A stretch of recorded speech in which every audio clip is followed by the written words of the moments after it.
എംപിയായി വിലസാമെന്ന് ആരും കരുതേണ്ട എന്ന എം.വി. ജയരാജന്റെ ഭീഷണിക്ക് മറുപടിയുമായി സി സദാനന്ദൻ മാസ്റ്റർ എംപിയായി വിലസാൻ തന്നെയാണ് തീരുമാനമെന്നും തടയാൻ എം.വി. ജയരാജനും സൈന്യവും മതിയാകില്ലെന്നും സി സദാനന്ദൻ മാസ്റ്റർ എം.പി. പറഞ്ഞു.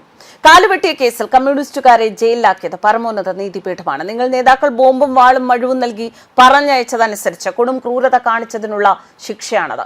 താൻ രാജ്യസഭാംഗമായത് സാമൂഹ്യ സേവനത്തിനുള്ള അംഗീകാരമായി ആണ് എന്നും സി സദാനന്ദൻ എം.പിയുടെ ഫേസ്ബുക്ക് കുറിപ്പ്.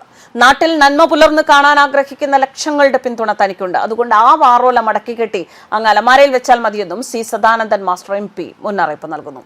സി സദാനന്ദൻ മാസ്റ്റർ എം.പിയുടെ ഫേസ്ബുക്ക് പോസ്റ്റ്. എംപിയായി വിലസാൻ തന്നെയാണ് തീരുമാനം. ഞാൻ രാജ്യസഭാംഗമായത് ആരാധ്യയായ രാഷ്ട്രപതിയുടെ ഉത്തരവിലൂടെയാണ്. ലോക നേതാവായ പ്രധാനമന്ത്രിയുടെ നിർദ്ദേശത്താലാണ്. പ്രസ്ഥാനത്തിനായി ജീവൻ വെടിഞ്ഞവർ അല്ല, നിങ്ങൾ കൊത്തിക്കീറി സംഹരിച്ചവർ നെഞ്ചേറ്റിയ ആദർശത്തിന്റെ സാക്ഷാത്കാരമായാണ്. പ്രസ്ഥാനം പഠിപ്പിച്ചതനുസരിച്ച് ദശാബ്ദങ്ങളായി നടത്തുന്ന സാമൂഹ്യ സേവനത്തിനുള്ള അംഗീകാരമായാണ്.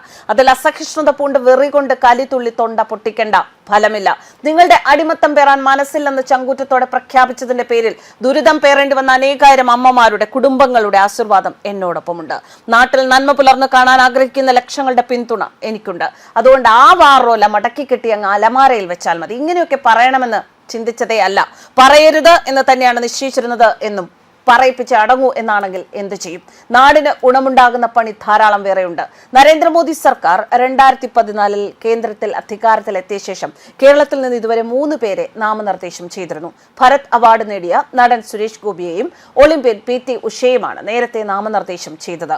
സുരേഷ് ഗോപി പിന്നീട് ബി.ജെ.പി. സ്ഥാനാർത്ഥിയായി നിയമസഭയിലേക്കും ലോക്സഭയിലേക്കും മത്സരിക്കുകയും ലോക്സഭയിലേക്ക് തൃശൂരിൽ നിന്ന് ജയിച്ച് ബി.ജെ.പിക്ക് കേരളത്തിൽ നിന്നുള്ള ആദ്യ ലോക്സഭാ ജയം സമ്മാനിക്കുകയും ചെയ്തു. കേരളത്തിൽ നിന്ന് ആദ്യമായാണ് പൂർണ്ണസമയ RSS ബി.ജെ.പി. പ്രവർത്തകനായ ഒരാളെ രാഷ്ട്രപതി രാജ്യസഭയിലേക്ക് നാമനിർദ്ദേശം ചെയ്യുന്നത്. RSS ജില്ലാ സഹകാര്യവാഹ് ആയിരുന്ന സമയത്താണ് യുവാവായ സദാനന്ദൻ മാസ്റ്റർ രാഷ്ട്രീയ ആക്രമണത്തിന് ഇരയാകുന്നത്.